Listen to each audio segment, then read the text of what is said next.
Hello, adakah anda guru matematik? Selamat sejahtera. Hari ini saya nak bincang dengan tuan-tuan dan puan sedikit berkaitan dengan operasi bahagi yang melibatkan pecahan, ya. Operasi bahagi yang melibatkan pecahan. Jadi marilah kita lihat bagaimana biasanya atau lazimnya kita menyelesaikan masalah yang mempunyai nombor pecahan melibatkan operasi bahagi, ya. Cuba lihat ini. Bagaimanakah caranya untuk menyelesaikan operasi bahagi yang melibatkan nombor pecahan? Lazimnya, tuan-tuan dan puan, kita ambil satu contoh, ya. 3/4 bahagi dengan 1/5.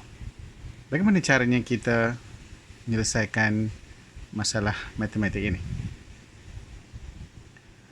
Jadi biasanya apa kita buat?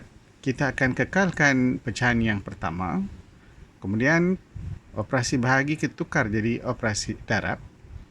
Pecahan yang kedua pula kita terbalikkan. Maksudnya nombor yang atas tu turun bawah dan yang bawah tu naik ke atas. Dalam bahasa Inggeris kita katakan numerator dan denominator, ya. Jadi numerator goes up, numerator comes down, denominator goes up. So we just invert the fraction. Baik, jadi soalan yang timbul adalah mengapa kita perlu menukar operasi bahagi kepada operasi darab? Dan mengapa pula kita menukar pecahan yang kedua? Mengapa pula kita terbalikkan pecahan yang kedua? Kenapa tidak pecahan pertama? Ini adalah soalan yang lazim ditanya, tapi lazim tidak dijawab lah, ya. Biasanya murid-murid pun jarang bertanya soalan ni. Jadi apa sebabnya, dan adakah kita mempunyai cara lain untuk menyelesaikan masalah ini? Jadi marilah kita lihat. Kita ambil satu contoh dulu. Untuk memahami maksud operasi bahagi ini, kita kena lihat satu contoh dulu. Jika anda berjalan kaki sejauh 5 km dalam setengah jam, katakanlah setengah jam, ya. Berapakah jarak dijalani dalam 1 jam? Jadi yang 1 jam ni biasa kita panggil ni sebagai seunit, ya. Kita tahu bahawa dalam 1 jam terdapat 2,5 jam. Maksud saya dalam 1 jam ni terdapat setengah jam, campur setengah jam jadi 1 jam. Jadi 2 kali kita dapat setengah jam. Oleh itu, kalau dalam setengah jam kita bergerak 5 km, maka dalam 1 jam adalah 2 kali 5. Sebab ada setengah jam 2 kali.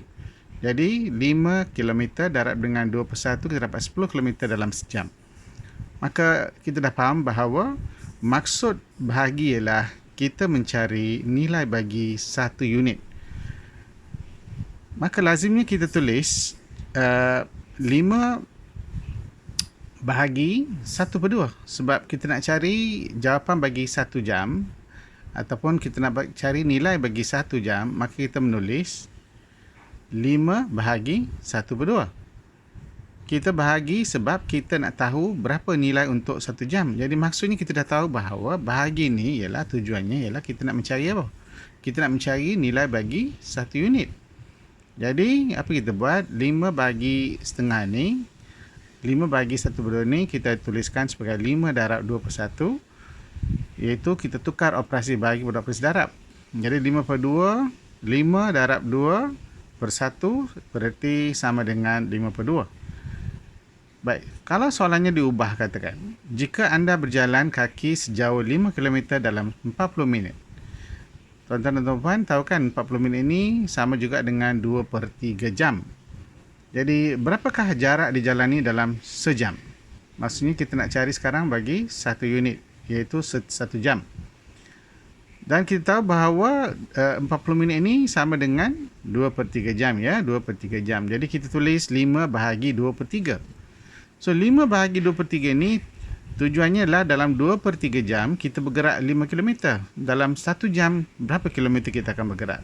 Jadi kita tahu bahawa 2/3 darab 3/2 ialah sama dengan 1. Berarti dalam 1 jam ini kita ada 3/2 kali 2/3. Jadi apa kita buat?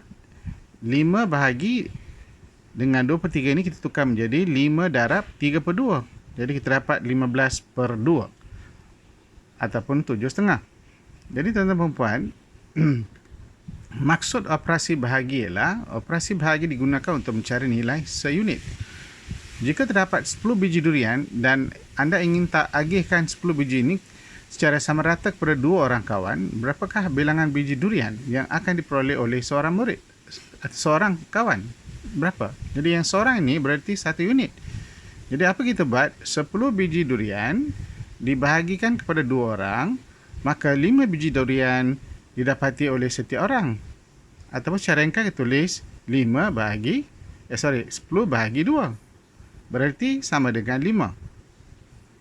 Oleh itu, tuan-tuan dan puan, kita dapati bahawa operasi bahagi ini, operasi bahagi yang melibatkan nombor pecahan, kita masih boleh menyelesaikan operasi bahagi ini tanpa perlu menukar operasi bahagi kepada operasi darab. Dan tak perlu pula terbalikkan pecahan. Tekniknya adalah 3/4, ya, 3/4 bahagi 1/5 contohnya lah ya. Cuba kita lihat. Kita cari gandaan sepunya yang terkecil. Bagi 3/4, 4 dengan 5 ni, 3/4 bagi 1/5 kan. So 4 dengan 5 ni, apakah gandaan sepunya yang terkecil? Gandaan sepunya yang terkecil adalah 20. So apa kita buat? Kita darab dengan 5, kita darab dengan 4 bagi setiap pecahan yang di situ.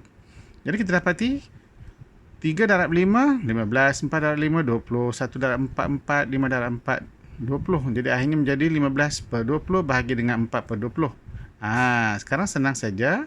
Apa kita perlu buat ialah kita hapuskan yang menjadi pengangka, yang dulu kita panggil pembawa lah kan.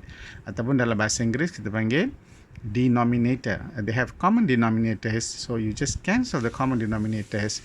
So it becomes 15/4. 15/4. Ini kan cara yang mudah. Tak perlu pun kita menukarkan operasi bahagi kepada darab. Tak perlu pun kita terbalikkan pecahan. Betul tak? Jadi cuba ini pula. 1/2 bahagi dengan 5, 3/4. Macam mana kita nak buat? So mula-mula apa kita buat? Kita tukarkan pecahan bercampur ini menjadi pecahan wajar. Ya, pecahan bercampur. Jadi 1/2 ni sama juga dengan 3/2.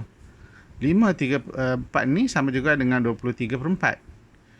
Jadi sekarang, apakah gandaan sepunya yang terkecil bagi pengangka? 2 dan 4. So 2 dengan 4, gandaan sepunya yang terkecil adalah 4.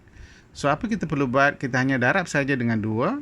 3 darab 2, 2 darab 2, akhirnya menjadi 6/4. Dan di sini 23/4. Nampak tak sekarang dia punya pembawahan ni adalah sama. Kita potong saja, kita cancel dan akhirnya kita dapat 6/23. Itu saja tuan-tuan dan puan.